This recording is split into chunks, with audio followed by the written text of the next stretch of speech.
जाओ नीचे बैठ जाओ भाई, टाइम लगेगा इसके समय आप रेडी में हो गए, बैठ जाओ बैठ जाओ बैठ जाओ बैठ जाओ नीचे बैठ जाओ, सब बैठ जाओ।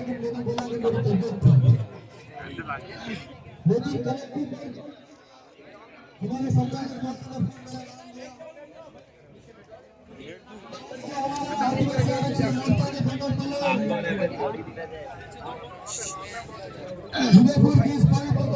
कार्यक्रम आयोजित हो रहा है और मेरा ऐसा समझो अगर योग है कि पास वाला नंबर में जब आंदोलन नहीं हो रही थी उसकी सड़क पे ही बोला था और आज भी मैं उदयपुर की सड़क पे बोल रहा हूँ, आंदोलन सड़कों पर ही हो।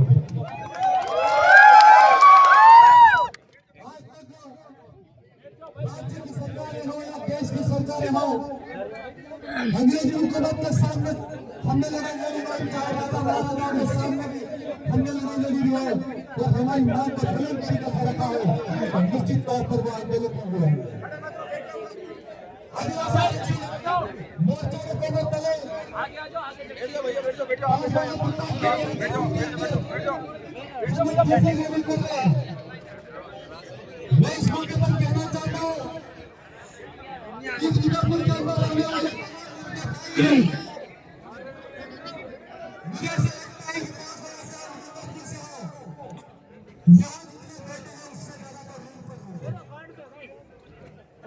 मैं तमाम जो प्रतियोगी परीक्षा की तैयारी के लिए यहाँ पर रहते हैं, उनसे मेरा कहना है कि आप कौन सी नींद के अंदर सोए हो और आज अगर नींद के अंदर सोए हो और जब प्रतियोगी परीक्षा के अंदर आप पास करना चाहेंगे तो निश्चित तौर पर ऐसा लगता है कि आप एसटी का जो प्रतिनिधित्व है उसके अंदर सीट के अंदर ही जाकर सरकारी नौकरी के अंदर जाएंगे। मेरी आप सबसे गुजारिश और निवेदन है कि आज आपसे चूक हो गई है, कोई बात नहीं, लेकिन आने वाले समय के अंदर जब तक आरक्षण की बात हो, हमारे हक अधिकार की बात हो, तो निश्चित तौर पर आज जितने कमरों के अंदर रहने वाले मेरे युवा भाई हैं, बेरोजगार भाई हैं, उनसे मेरा निवेदन है कि आपको लड़ाई लड़ती है तो कलम तक की नहीं लड़ती है, जब समाज सामने पर हो तो उसके साथ में कंधे से कंधा मिलाकर लड़ने की जरूरत है। ऐसा मैं आप सबसे कहना चाहता हूँ। आप सबने बहुत सारी बातें करी सुनी, लेकिन जहां पर इस राज्य और देश के अंदर आरक्षण का मसला शुरू होता है, आरक्षण वो है कि जब इस देश के अंदर राजा महाराजाओं के साथ लड़ाई हुई तो जिन लोगों का सबसे ज्यादा शोषण हुआ और इस देश के अंदर आजादी मिली तो अंग्रेजी हुकूमत के सामने हमारे लोगों ने सबसे ज्यादा लड़ाई लड़ी और हमारे उन लोगों ने अपने प्राणों की आहुति देकर इस देश को आजाद कराने में अपनी भूमिका निभाई। आज अगर सरकारी सेवाओं के अंदर लोगों को लोकतांत्रिक व्यवस्था के माध्यम से हम लोगों को सरकारी सेवाओं के अंदर प्रतिनिधित्व से दूर रखा गया तो हम बस सरकारी सेवाओं के अंदर प्रतिनिधित्व कैसे मिले? आरक्षण का मतलब मैं मोटे तौर पर आप सबसे बहुत कम समय में बात कहना चाहूंगा। 5 जनवरी 2011 का सुप्रीम कोर्ट ने कहा कि आदिवासी देश का मूल मालिक है और अनुसूचित इलाके के अंदर ये कहा जाता है कि जिस अनुसूचित इलाके के अंदर आदिवासी है वहां की कृषि की भूमि कोई भी सरकार कोई भी कंपनी नहीं खरीद सकती और ना ही उसको ले सकती। तो मेरे कहने का मतलब यह है कि अगर 100 कुर्सी लगा दी जाती है वो 100 कुर्सी पर काम देने का योगदान नहीं होता है, लेकिन 45% रिजर्वेशन जो पहले से तय होता है कि 100 कुर्सी पर 45 आदमी आदिवासी बैठेंगे यानी मालिक बैठेंगे, ये तय होता है ये आरक्षण। थोड़ा ऊपर मेरा आपसे कहना है कहा गया था कि यहाँ पर राज्य के अंदर जितनी सरकारी सेवाओं के अंदर वैकेंसीज निकली है, भर्तियां निकली है, उन भर्तियों को आरक्षण है वो 45% आरक्षण भी नहीं दिया जा रहा है। अगर 45% आरक्षण नहीं दिया जा रहा है क्या ये हमारे साथ में न्याय हो रहा है? नहीं हो रहा है। और आप सब लोगों को हम सब लोगों को सोचने की जरूरत है कि जो राज्य के अंदर इलाके के अंदर कोई अधिसूचना जारी होती है, उस अधिसूचना का पालन वहां पर कार्मिक विभाग के अंदर जो नोटिफिकेशन जारी होता है वो पालन नहीं होता है, वो पालन नहीं होता है।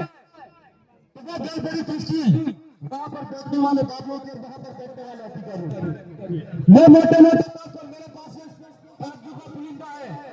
और मैंने ये विधानसभा के अंदर जानकारी मांगी, उस जानकारी के माध्यम से ये विधानसभा की सदन के अंदर से जवाब आया है कि उन लोगों ने वहां पर हमारे सांसद महोदय ने भी आपको बात बताई थी, हम जिस आरक्षण की बात कर रहे हैं के अंदर जिसका प्रतिनिधित्व यह होना चाहिए कि नहीं होना चाहिए, होना चाहिए नहीं होना चाहिए।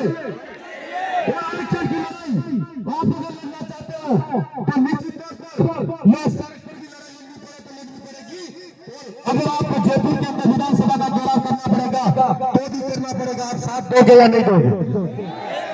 मैं आपको इस मौके पर भरोसा देना चाहता हूं कि हमारी जो विचारधारा है उस विचारधारा के माध्यम से विधानसभा के अंदर हम 4 एमएलए हैं, इस 4 एमएलए हमारी इस क्षेत्र के अंदर कोई भी किसी भी जाति समुदाय के साथ का शोषण होता है और किसी के भी साथ में गलत होता है, इस बात को बुलंद तरीके से हम आवाज उठाते हैं और इसी तरीके से बुलंद तरीके से हमारी आवाज को पूरे देश की आवाज को आदिवासियों, राजस्थान की नई दिल्ली के अंदर की हमारी बुलंद आवाज के रूप में हमारी आवाज को उठाते हैं, उठाते हैं नहीं उठाते हैं।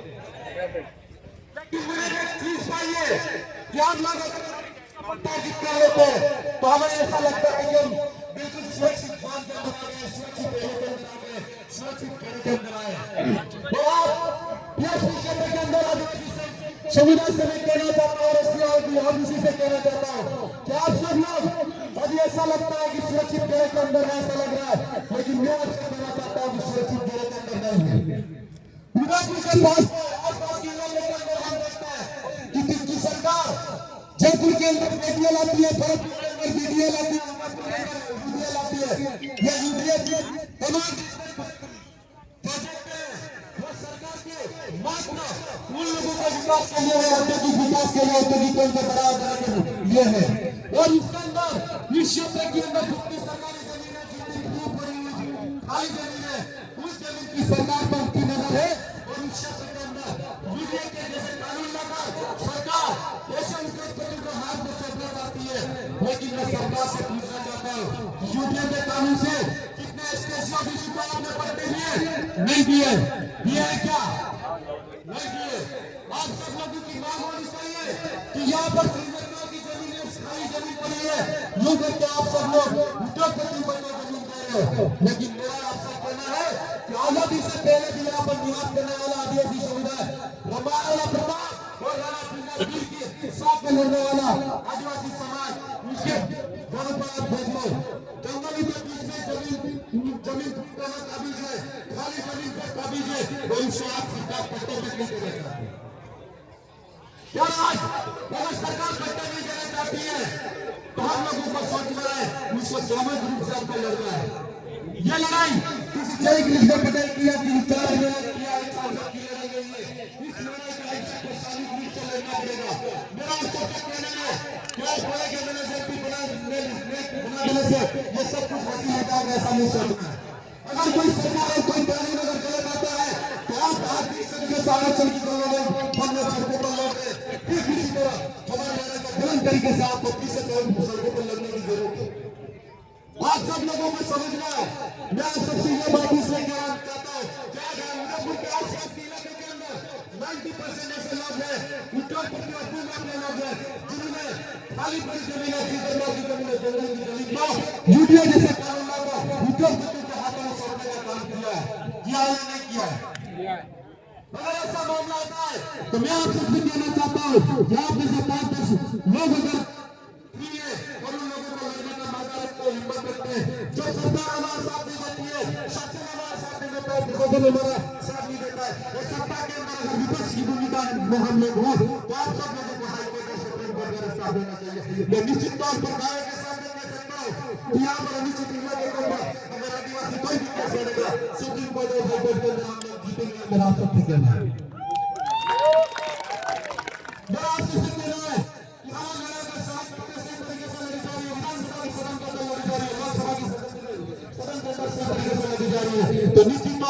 मेरा आप सबसे युवा साथियों से कहना है, यूट्यूब के माध्यम से जो सुन रहे उनसे भी कहना है कि आप सब लोगों को इस लड़ाई के अंदर कंधे से कंधा मिलाकर साथ देने की जरूरत है। आज सरकार एक ऐसा प्लान ला रही है, हम सब देख रहे हैं, जितने भी उद्योगपति है वो उद्योगपति को आसानी से जमीन मिल रही है, लेकिन सदियों से आजादी से भी पहले राजा महाराजा के काल से इस जमीन पर आदिवासी काबिज को पट्टा देने की सरकार ने जोड़ा है। और ये तमाम प्रशासन अधिकारी से भी कहना चाहता हूँ, मेरे कुछ जानकारी बेवजह जुटाइए और 4 साल के अंदर बहुत जानकारी ऐसी जुटाऊंगा कि उदयपुर के आसपास के इलाके के अंदर क्या क्या हो रही है और क्या क्या प्रशासन के इशारे पे हो रहा है, प्रशासन क्या कर रहा है, उसकी नजर बनाइए। और मैं उदयपुर के तमाम साथियों से कहना चाहता हूँ कि बनाएंगे यहाँ पर कहने में तो बागी बनेगा हूँ, लेकिन राजस्थान की विधानसभा के अंदर देखता हूँ आप सबके अंदर किसी बात के अंदर कोई किसी के साथ अत्याचार शोषण होता है तो निश्चित तौर पर आपके साथ में कंधे से कंधा मिलाकर आकर खड़े होने की कोशिश करूंगा और आपके लिए लड़ने की काम विधानसभा की सदन के अंदर करूंगा। आज मेरा साथियों सास नहीं था, लेकिन ये जय जोहार का नारा ही ऐसा है कि उसको टेबलेट वो घर से यहाँ तक आकर टेबलेट से सही नहीं हुआ, लेकिन आप सबके जय कारण में मुझे यहाँ पर एकदम तंदुरुस्त करके ऐसा लग रहा है। ये पावर, ये ताकत हम सब में होनी चाहिए।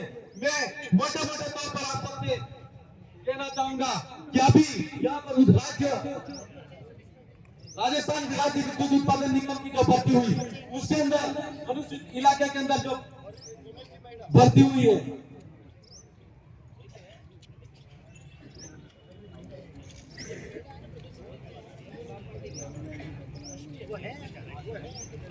तो जैन के जो पद है उन पदों के अंदर मैं आपसे कहना चाहता हूँ यहाँ पर कुल पद भर्ती हुई है 150 की, उसके अंदर जनरल के 63 है, ओबीसी के 29 है, एमपीसी के 6 है, एससी के 22 है, एसटी के 16 है, ईडब्ल्यूएस के 14 है और डीएसपी के अंदर 0 है।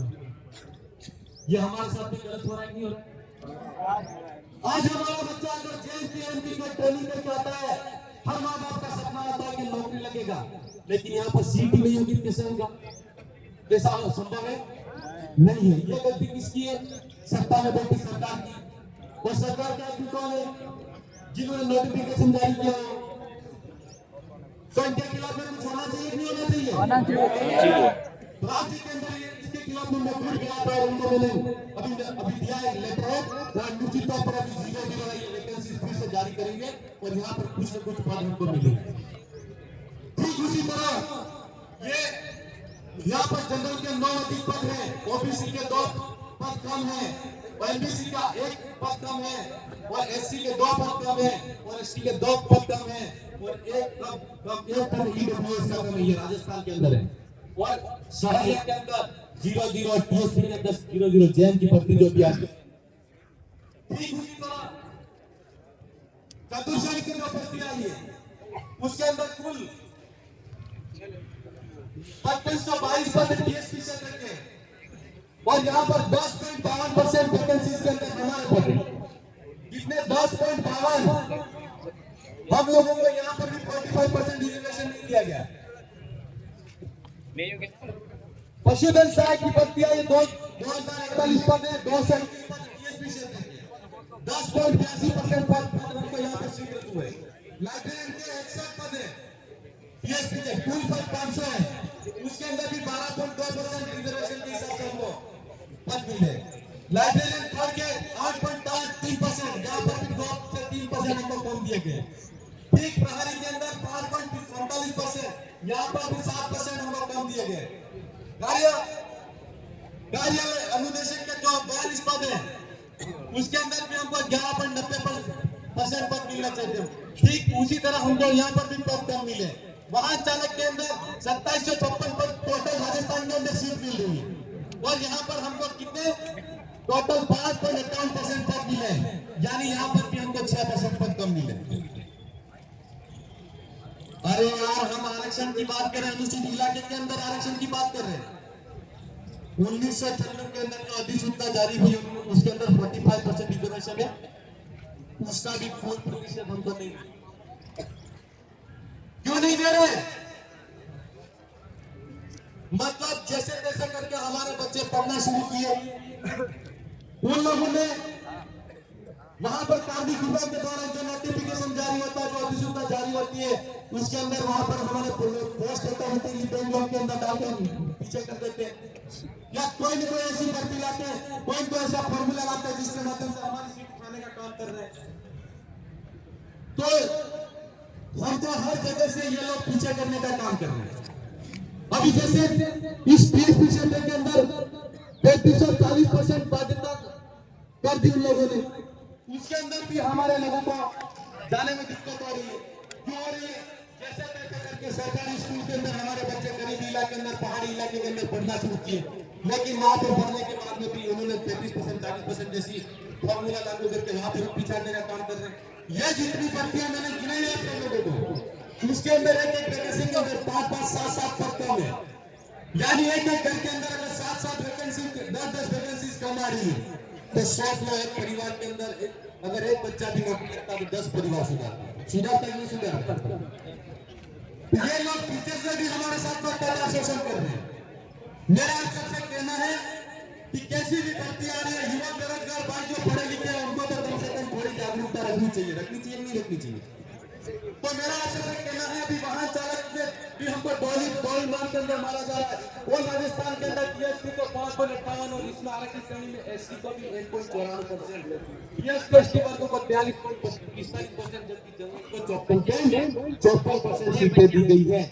मतलब वाहन चालक के अंदर भी हमारी 2% सीटें कम की गई। ये बहुत बड़ा कुकर्म कर रही है और सरकार कर रही है, नहीं कर रही है? डबल इंजन की सरकार के लोग राजस्थान की और दिल्ली के अंदर डबल इंजन की सरकार है। मेरा आप सबसे कहना है कि आदिवासी आरक्षण व्यवस्था के देने के लिए उदयपुर में केंद्र कार्यक्रम हो रहा है, कम से कम इसकी इस डबल इंजन की सरकार से पूरा दिल्ली के अंदर है, इससे कानून के पर्दे हिल जाने चाहिए, हिल जाने चाहिए, नहीं जाने चाहिए।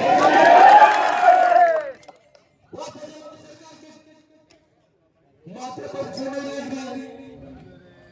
मेरा सबसे कहना है अंत में, मैं एक नारा 2013 के अंदर से बालूसित इलाके के अंदर आरक्षण का आंदोलन चल रहा था, उस समय हमें छात्र राजनीति के अंदर था और मेरा एक स्वागत में एक आंदोलन था, आंदोलन का मेरा था, मैं उसे पुनर्जीवित करना चाहूंगा।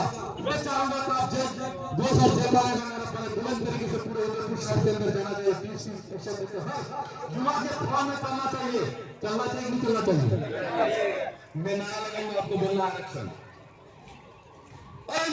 मांगो, मांगो आरक्षण, आरक्षण,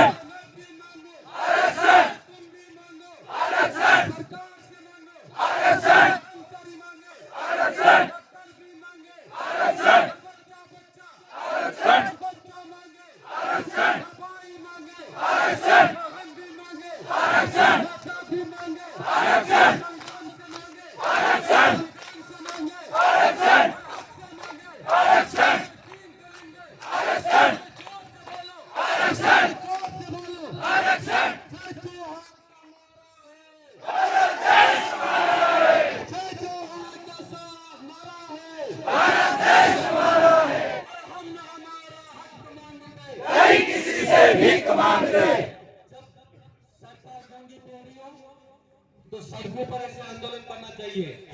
हमारे बाप दादा ने किसी भी सामने जुड़ा है। मेरा आपसे कहना है, लोकतांत्रिक लड़ाई में सड़क पर भी उसी तरीके से आंदोलन होना चाहिए। और विधानसभा के अंदर मैं निश्चित तौर पर कहना चाहता हूँ कि अगली बार सदन चलेगा तो केजरीवाल सरकार को हम घुटनों के दम पर लाके खड़ा कर देंगे।